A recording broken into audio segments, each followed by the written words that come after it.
Hello friends, today I discuss about critical appreciation of the poem Stopping by Woods on a Snowy Evening by Robert Frost. He wrote Stopping by Woods on a Snowy Evening in 1922. Robert Frost is a beloved American poet and he liked to write about nature and the New England landscape. Stopping by woods Robert Frost દ્વારા 1922માં આ poems લખવામાં આવેલી છે. Robert Frost દ્વારા મિત્રો કઈ poems લખવામાં આવેલી છે? Stopping by woods on a snowy evening, જે 1922માં એમના દ્વારા લખવામાં આવેલી છે. રોબર્ટ ફ્રોસ્ટ જોઈએ તો અમેરિકન પોએટ ગણાય છે અને મોસ્ટ ઓફ હિઝ વર્ક્સ, એમના મોટાભાગના લિટરેચર વર્ક મિત્રો જોઈએ તો એ નેચર ઉપર આધારિત છે અને ન્યૂ ઇંગ્લેન્ડ લેન્ડસ્કેપ આપણને દેખાય છે. હવે જોઈએ એમના થીમ્સ. આ પોએમ્સની થીમ તમે જુઓ, વિષય વસ્તુ જેને કહીએ આપણે, તો isolation, choices, man and the natural world. તો વિષય વસ્તુમાં જોઈએ મિત્રો તો અહીંયા આ પોએમ્સની અંદર સ્પીકરનું જે કેરેક્ટર, એ કેરેક્ટરમાં આપણને આઇસોલેશન દેખાય છે, એકલતા એ અનુભવે છે. ચોઇસીસ એટલે એની સામે આ સ્પીકરની સામે બહુ બધા ચોઇસીસ ઊભા થાય છે. હવે કયા ચોઇસને અટેન્ડ કરવું એ પણ આપણને દેખાય છે. Man and the natural world, અહીંયા માણસ અને કુદરતી દુનિયા, એનું પણ અહીંયા આ પોએમ્સની અંદર રોબર્ટ ફ્રોસ્ટ દ્વારા સારું એવું નિરૂપણ કરવામાં આવેલું છે. Stopping by Woods on a Snowy Evening is a delightful poem written by Robert Frost. તો stopping by woods on a snowy evening, જેને આપણે ગુજરાતીમાં મિત્રો શું કહીએ? બર્ફીલી સાંજે જંગલ પાસે અટકતા. તો આ પોયમ રોબર્ટ ફ્રોસ્ટ દ્વારા લખાયેલ સારી એવી આનંદ પડે એવી કવિતા છે. The woods are so beautiful that the poet is tempted to stop there, but he cannot, has to move on to fulfill his duties. હવે અહીંયા વુડ્સ એટલે એનો ગુજરાતી અર્થ થશે જંગલ. જંગલ એટલું બધું સુંદર છે. The woods are so beautiful that, જંગલ એટલું બધું સુંદર છે કે ધ પોએટ ઇઝ ટેમ્પેડ. ટેમ્પેડનો મિનિંગ શું થાય મિત્રો? લલચાવો. તો અહીંયા જે પોએટ છે, કવિ જે છે, તે અહીંયા થોભી જાય છે. કેમ થોભી જાય છે? To stop there but he can not, પણ તે ત્યાં થોભી જતા નથી. Has to move on to fulfil his duties, એનું કારણ શું હોય? એમને એમની ફરજો અદા કરવા માટે આગળ વધવું પડે છે. ડ્યુટીઝ એટલે અહીંયા મિત્રો ફરજના મિનિંગમાં લેવાનું. ફરીથી જુઓ કે જંગલ એટલું બધું સુંદર છે કે કવિ ત્યાં થોભવા માટે લલચાય છે, પણ તે તેમ કરી શકતા નથી. તેની ફરજો પૂરી કરવા માટે આગળ વધવું પડે છે. Now we see poets visit to the woods. હવે કવિ જ્યારે જંગલની મુલાકાત લેતા હોય ત્યારે એમના એક્સપિરિયન્સની વાત અહીંયા કરવામાં આવી છે. One winter evening the poet rides upon his horse and moves into the woods. એક વિન્ટરની સાંજે, બરાબર, વિન્ટરનો ટાઈમ આપ્યો મિત્રો અહીંયા.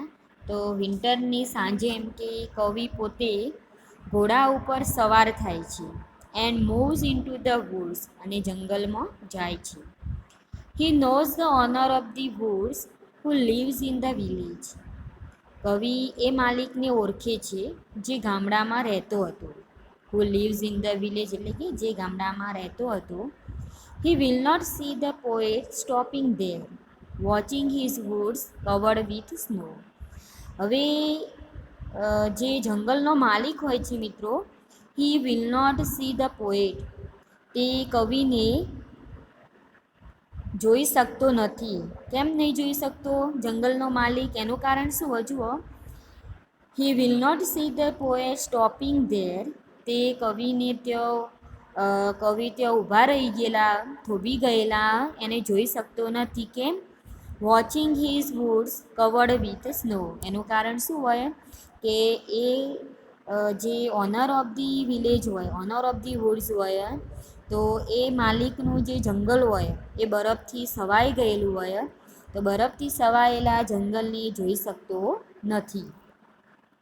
તો આનું મિત્રો તમારે ટ્રાન્સલેશન કરવું હોય તો આ રીતે થશે એનું, કે તે કવિને તેના બરફથી સવાયેલા જંગલને જોઈ શકતો નથી. Now we see reaction of the horse. Reaction એટલે મિત્રો પ્રતિક્રિયા. હવે ઘોડો જે હોય એ એના માલિકના સામે કઈ રીતના રિએક્શન આપે એ જોઈએ. As the poet stops without any farmhouse near, so the horse feels it queer. હવે જો મિત્રો કવિ ફાર્મ હાઉસ વગર અટકી જાય છે તો ઘોડાને અહીંયા નવાઈ લાગે છે. ક્વીર એટલે અહીંયા વિચિત્ર ફીલ થવું, કંઈક નવું લાગે ઘોડાને. The poet stops between the woods and the frozen lake to enjoy the beauty of nature. અહીંયા જોઈએ તો કવિ જંગલ, વુડ્સ એટલે જંગલ, એન્ડ ધ ફ્રોઝન લેક એટલે થીજી ગયેલું જે તળાવ હોય, ફ્રોઝન લેક હોય, એની વચ્ચે enjoy the beauty of nature એટલે કુદરતના સૌંદર્યને આનંદ માણવા માટે, કુદરતી સૌંદર્યના એન્જોય માટે કવિ પોતે અહીંયા અટકે છે. એટલા માટે ઘોડાને કંઈક નવાઈ જેવું લાગે છે મિત્રો. So the horse shakes its harness bells to ask his master if there is some mistake. અને એટલા માટે ઘોડો જે હોય એ એનું બેલ જે હોય, શેક્સ એટલે હલાવવું, its harness bells. Harness bells એટલે કે ઘોડાનો સામાન જે હોય એની જે એ ત્યાં ઘંટડી આપેલી હોય, તો એ ઘંટડી હલાવીને એ એના માસ્ટરને પૂછે છે કે if there is some mistake. શું એમ કે તેના માલિકને એમ પૂછે છે કે કંઈ ભૂલ થઈ છે એમ તો. If there is some mistake. It is the darkest evening of the year. અને જોઈએ મિત્રો કે તે વર્ષની હોલ યર જે કહેવાય એ યરની સૌથી અંધારી સાંજ હોય છે. Soon after the snow starts falling. અને તરત જ બરફ વર્ષા શરૂ થાય છે. Poets sense of duty. Now we see poets sense of duty એટલે મિત્રો કવિની કર્તવ્ય ભાવના. કવિ એમના કામમાં કઈ રીતના પંક્ચ્યુઅલ એની વાત અહીંયા કરેલી. જોઈએ કઈ રીતના કવિ એમનું સેન્સ ઓફ ડ્યુટી ફીલ કરે. જોઈએ. Through the poet is enticed by the lovely dark and deep woods, he decides to move on because he had many promises to keep. That is say, he had many duties to perform, the poet says. જો મિત્રો અહીંયા through the poet is enticed by the lovely dark and deep woods. જો કે કવિ આપણે જોઈએ તો એ સુંદર, lovely એટલે સુંદર, ડાર્ક એટલે અંધારા, અને ડીપ એટલે ગાઢ જંગલથી એમ કે મોહિત થાય છે. એન્ટિસ્ડનો મિનિંગ શું થાય? એટ્રેક્ટેડ, આકર્ષવું. તો સુંદર, અંધારા, ગાઢ જંગલથી કવિ પોતે મોહિત થાય છે. પણ હી ડિસાઇડ્સ ટુ મૂવ ઓન, પણ તે આગળ વધવાનું નક્કી કરે છે. કેમ? ઓન બીકોઝ, એનું કારણ શું હોય? હી had many promises to keep. તેને ઘણા બધા પ્રોમિસીસ એટલે વચનો એમ કે પાલન કરવાનું હોય છે, વચન પાળવાના હતા. ધેટ ઇઝ સે, અને એટલા માટે જોઈએ મિત્રો તો હી had many duties two perform, અને એમને બહુ બધા કામ કરવાના હતા, બહુ બધી ફરજો જે હતી એમની અદા કરવાની હતી. ધ પોએટ સેઝ, એટલા માટે પોએટ શું કહે છે? જુઓ. The woods are lovely dark and deep, but I have promises to keep, and miles to go before I sleep. And miles to go before I sleep. હવે જુઓ મિત્રો અહીંયા જોઈએ તો આ લાઇન્સમાં જોઈએ આપણે તો આપણને કોન્ફ્લિક્ટ જોવા મળે છે મિત્રો. સંઘર્ષ અહીંયા દેખાય છે આપણને. સંઘર્ષ કોના વચ્ચે એની વાત કરીએ There is a conflict in the mind of the poet between the beauty and duty. કવિના મગજમાં જોઈએ મિત્રો તો આપણને બે પ્રકારના સંઘર્ષની અહીંયા વાત કરી છે. એક તો છે બ્યુટી. બ્યુટી એટલે સુંદરતા એન્ડ ડ્યુટી એટલે ફરજ. તો કવિના મગજમાં સુંદરતા અને ફરજ વચ્ચે સંઘર્ષ થાય છે. He realises that beauty can not be enjoyed at the cost of duty.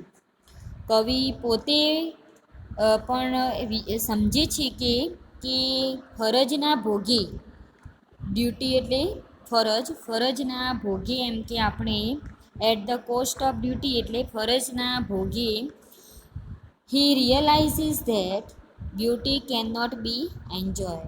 તો કવિ પોતે સમજે છે કે ફરજના ભોગે beauty can not be enjoy, સુંદરતા માણી ન શકાય. જો મિત્રો અહીંયા duty is the first important thing then beauty. Human બિંગ્સમાં જોઈએ મિત્રો તો બ્યુટી કરતાં વધારે ઇમ્પોર્ટન્ટ એમ કે ડ્યુટીને આપવું જોઈએ. તમારા જે કામ હોય એને પ્રથમ પ્રાઇવસી આપવી જોઈએ, એની વાત અહીંયા કરીએ. So he decides to leave the woods and moves on. અને એટલા માટે કવિ અહીંયા જંગલ છોડીને આગળ જાય છે. He decides to leave the woods, જંગલને લેફ્ટ કરી દે છે મિત્રો. એન્ડ મૂવ્સ ઓન, આગળ વધવાનો એ નિર્ણય લે છે. ડિસાઇડ્સ એટલે નિર્ણય લેવો, નક્કી કરવું. The above lines were favourite of Pandit Jawaharlal Nehru who use to keep on his desk. અને મિત્રો આ જે 4 પંક્તિ રહી એ પંડિત જવાહરલાલ નહેરુની પ્રિય પંક્તિ હતી, જે તેમના ટેબલ ઉપર રાખતા હતા. જવાહરલાલ નહેરુની ફેવરિટ પંક્તિ હોય મિત્રો. તો આ લાસ્ટ જે લાઇન્સ રહી જોઈએ તો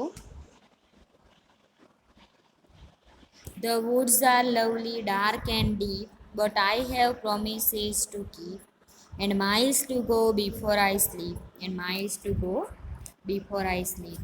તો આ જવાહરલાલ નહેરુની મોસ્ટ ફેમસ ફેવરિટ પંક્તિ હતી, જે એમના ટેબલ ઉપર એ રાખતા હતા. નાવ we C conflict of life. અહીંયા જીવનનો સંઘર્ષ બતાવ્યો પોયમની અંદર. જોઈએ, The poem is not just a record of something that once happened to the poet, but it talks about far broader areas of experience. અહીંયા જો મિત્રો કે પોયમ્સની અંદર એમ કે કવિ જોડે જે વસ્તુ થાય એ એમ કે મીન્સ કે લિમિટેસ મીન્સ કે એની કોઈ હદ નહીં એમ કે. But it talks about far broader areas of experience. અહીંયા આપણને કવિનો કહેવાય કે બહુ લોબો એમનો અનુભવ આપણને દેખાય છે, મોટા પાયે આપણે કહેવાય તો એ રીતે એમના જીવનનો અનુભવ અહીંયા એમને બતાવ્યો છે. It shows the conflict which every one faces.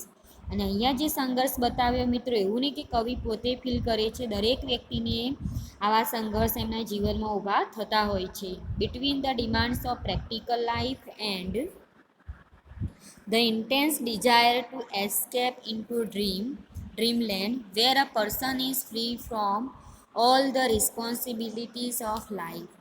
એમ કે દરેક વ્યક્તિને એમના જીવનની અંદર સંઘર્ષ થતો જ હોય છે. સ્વપ્નની દુનિયા જે કહેવાય એ સ્વપ્નની દુનિયામાં વ્યક્તિ જોઈએ તો એની જે જવાબદારીઓ હોય એમાંથી એ ફ્રી મુક્ત થવા માગતું હોય, પણ મિત્રો એમ થતું નહીં હોતું. કારણ શું હોય કે ઇન્ટેન્સ ડિઝાયર, કે આપણી જે બહુ બધી ઈચ્છાઓ જે હોય એની એટલી બધી તીવ્રતા હોય કે આપણને કેદ કરી દે છે. To escape into a dream, એ આપણને એક સ્વપ્નમાં કેદ કરી નાખે છે, જો વ્યક્તિ એમ કે એની જવાબદારીમાંથી મુક્ત થઈ શકતો નથી. The poet wishes to convey that in spite of this conflict the person has to fulfill all his promises during his lifetime before his final unavoidable death knock at his door. તો અહીંયા મિત્રો જોઈએ આપણે last લાઇનમાં તો અહીંયા આપણને એક વસ્તુ જાણવા મળે છે આ પોયમ્સની પંક્તિમાં, કે વ્યક્તિ જ્યાં સુધી એમ કે મૃત્યુ પામે છે, final unavoidable death knocks at the door. એમ કે વ્યક્તિ જે હોય એના છેક મૃત્યુ પામે ત્યાં સુધી એના જીવનના જે રિસ્પોન્સિબિલિટીઝ હોય એને એને એની જવાબદારીઓ પૂરી કરવાની હોય છે.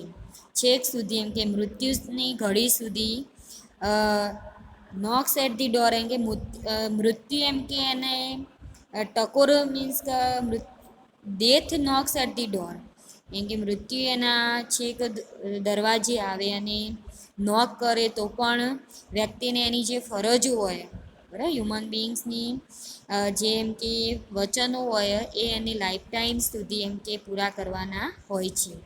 તો અહીંયા મિત્રો આપણને કોન્ફ્લિક્ટ બતાવવામાં આવ્યો વ્યક્તિની ફરજો વચ્ચેનો અને જે ડ્રીમ્સ કહેવાય જે સ્વપ્ન એનું હોય એની ઇન્ટેન્સ ડિઝાયર પણ અહીંયા બતાવવામાં આવી છે. Now we C sense of mystery. હવે જોઈએ તો આ પોએમ્સની અંદર આપણને એક રહસ્ય બતાવવામાં સસ્પેન્સ કંઈક દેખાય. તો રહસ્યની ભાવના જેને કહેવાય સેન્સ ઓફ મિસ્ટ્રી એટલે રહસ્યની ભાવના. Part of the beauty of the poem lies in the fact that the woods are perceived by the poet as a mysterious. અહીંયા જોઈએ તો કવિતાની સુંદરતાનો એક ભાગ જે અહીંયા આપેલો તો એ શેમાં રહેલો that the woods are perceived by the poet as a mysterious.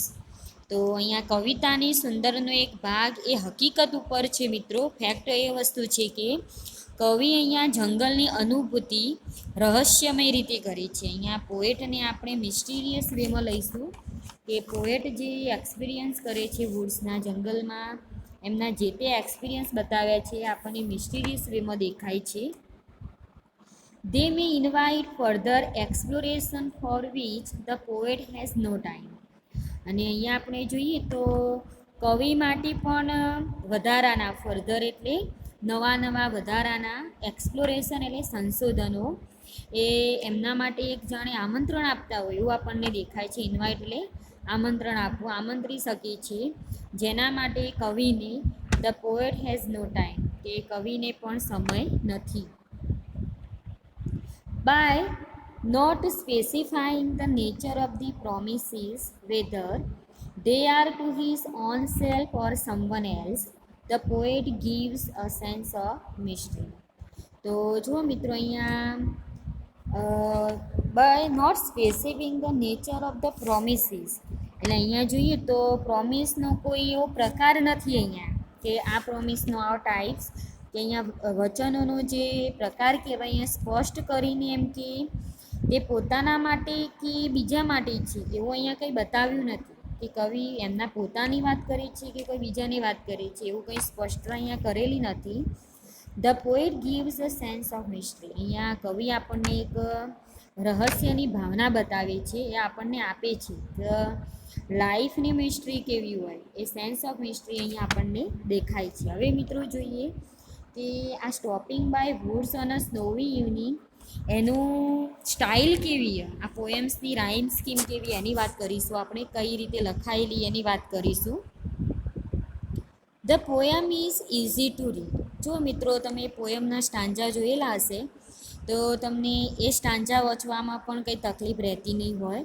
એકદમ ઇઝી વેમાં વાંચવામાં પણ આપણને એકદમ સ્મૂથ વેમાં પોએમ લખાયેલી છે. The poem is easy to read. It is written in quatrains each having 4 lines. અને આ પોએમ્સમાં તમે જોતા હશો કે તે 4 પંક્તિના સ્ટાન્જામાં લખાયેલું છે. ક્વાટેરિયન્સ એટલે 4 પંક્તિનો જે સ્ટાન્જા હોય એને ક્વાટેરિયન્સ કહેવાય. The rhyme scheme is A B A and in the last stanza A. તો અહીંયા જોઈશું મિત્રો તો કવિતામાં જે શરૂઆતનો પ્રાસ સ્ટાન્જા એટલે પ્રાસ તો કવિતાની શરૂઆતમાં A B A અને છેલ્લે આપણે જોઈએ છેલ્લા સ્ટાન્જામાં તો A એ રીતે એની રાઇમ સ્કીમ આપેલી છે. The poet uses alliterative words such as sounds the sweep and dark and deep. તો મિત્રો ઓલિટરેટિવનો મિનિંગ શું થાય કે વર્ણાનુપ્રાસ અલંકાર. વર્ણાનુપ્રાસ અલંકાર એટલે કે શબ્દો જે હોય એનો પ્રાસ બંધબેસતો આવતો હોય. જુઓ, alliterative words such a sounds the sweep and dark and deep. એટલે લાસ્ટ જે વર્ડ્સ હોય એનો મિત્રો જે આપણે જ્યારે પણ તમે એનો પ્રાસ કરો તો એ સિમિલર થતું હોય તો એને વર્ણાનુપ્રાસ અલંકાર કહીશું આપણે. તો અહીંયા જોઈએ તો કવિએ વર્ણાનુપ્રાસ શબ્દો કયા ઉપયોગમાં લીધેલા? Sounds the sweep and dark and deep એ અહીંયા ઉપયોગમાં લીધા છે એમને. Now in the conclusion of the poem, હવે લાસ્ટમાં આપણે આ પોએમ વિશે કહેવું હોય મિત્રો તો આ રીતે કહી શકીએ. The poem is highly expressive of modern temper. It has a symbolical significance. Promises are the commitments made to others which must be fulfilled before the unavoidable sleep, that is death. Miles denote the expected lifespan of the poet, whereas Horace suggests attraction to lose oneself in the beauty of nature. તો અહીંયા મિત્રો કન્ક્લુઝનમાં જોઈએ આપણે સંક્ષિપ્તમાં તો અહીંયા Robert ફ્રોસ્ટે આપણને નેચરનું જે એટ્રેક્શન્સ હોય એની વાત કરીએ, બ્યુટી ઓફ નેચરની વાત કરેલી. અને બીજું કે અહીંયા મૃત્યુ, એમ કે અહીંયા એક મૃત્યુની જર્ની અહીંયા બતાવી એક એલિગરીનો ઉપયોગ કરીને સરસ મજાની આ પોએમ એમને લખેલી છે. અને બીજી એક વસ્તુ આપણને અહીંયા જોઈએ એન્ડ ઓફ ધી પોએમમાં તો સ્લીપ દ્વારા ઊંઘ અને મૃત્યુનું સૂચન થાય છે. મેં અગાઉના લેક્ચરમાં વૂડ્સ અને વિલેજીસ એ બધાના એક્ઝામ્પલ આપ્યા હતા કે એની સરખામણી કોના જોડે કરીએ. એક રૂપક અલંકાર આપણે જે કહીએ તો એ રૂપકના રૂપે એમ કે કવિતાને જીવનની મુસાફરી જે હોય એને રૂપક તરીકે પણ વાંચી શકાય એ રીતેનું અહીંયા રોબર્ટ ફ્રોસ્ટ દ્વારા રજૂઆત કરવામાં આવેલી છે. Now I give some short questions. Answer the following questions briefly. અહીંયા મેં મિત્રો જુઓ તમને શોર્ટ ક્વેશ્ચન્સના જવાબ પણ આપી દીધેલા છે. જોઈએ, which season of the year is described in the poem? Give reasons. આ પોયમ્સમાં કઈ સિઝનનો ઉલ્લેખ કરેલો? The season described in the poem is winter. આ પોયમની અંદર વિન્ટર સિઝનનો ઉપયોગ કરેલો. The very title of the poem stopping by woods on a snowy evening suggest that is winter. The words downy flakes suggest falling of soft snow. તો અહીંયા મિત્રો જોઈએ આપણે તો રોબર્ટ ફ્રોસ્ટ અહીંયા જે ડાઉની ફ્લેક શબ્દનો ઉપયોગ કર્યો તો એનું ગુજરાતી અર્થ શું થાય? ડાઉની ફ્લેક એટલે પોચા જે બરફના થર હોય એના માટે સૂચન કર્યું. તો અહીંયા ડાઉની ફ્લેક એટલે નરમ બરફ જે હોય એ અહીંયા સૂચન કરેલું છે. Where does the poet stop? હવે કવિ કયો અટકે છે એની વાત કરીએ. The poet stops near the woods whose master he knew well and who lived in the village. તો કવિ અહીંયા જંગલની નજીક અટકે છે જેના માલિકને સારી રીતે જાણતો હતો જે ગામમાં રહેતો હતો. What does the poet say about the owner of the woods? હવે જોઈએ મિત્રો કે જંગલના માલિક વિશે કવિ શું કહે છે એની વાત કરીએ. The poet says that he knows the owner of the woods. He lives in the village. He will not see him stopping there, watching his woods covered with snow. તો અહીંયા જોઈએ તો કવિ જે હોય તો એ જંગલના માલિકને ઓળખે છે, જે ગામમાં રહે છે તે તેના બરફથી સવાયેલા જંગલને જોવા થોભેલો તેને જોઈ શકશે નહીં. How does the horse react van the poet suddenly stop in the woods? તો ઘોડો પોતાના સામાનની ઘંટડી એમ કે how does the horse react van the poet suddenly stop in the woods? તો જંગલમાં જ્યારે કવિ એકાએક થોભે છે ત્યારે ઘોડો કેવો પ્રત્યાઘાત આપે એની વાત કરીએ. When the poet stops between the woods and frozen lake without a farm house the horse felt it queer. He shook his harness bell to ask if there is some mistake. તો જ્યારે કવિ farm house વગર જંગલ અને થીજી ગયેલા તળાવ વચ્ચે અટકે છે ત્યારે ઘોડાને વિચિત્ર લાગે છે. તે તેના સામાન ઉપર રહેલી ઘંટડીને હલાવીને પૂછે છે કે કોઈ ભૂલ તો નથી થઈ ને. Why does the horse give his harness bells a shake? તો ઘોડો પોતાના સામાનની ઘંટડીને શા માટે હલાવે છે? The horse gives his harness bells a shake to produce sound and ask his master if there is some mistake. તો ઘોડો તેના સામાનની ઘંટડીને હલાવીને અવાજ પેદા કરે છે અને તેના માલિકને પૂછે છે કે કોઈ ભૂલ તો થતી નથી ને, એમ કે કોઈ ભૂલ થતી લાગી છે એમ કહો. તો મિત્રો અહીંયા તમારો સ્ટોપિંગ બાય વર્ડ્સ એનો ક્રિટિકલ એપ્રિસિએશન અને થીમની વાત અહીંયા પૂરી થાય છે. હવે આપણે નેક્સ્ટ ટોપિકની વાત આપણે નેક્સ્ટ લેક્ચરમાં જોઈશું. Thank you.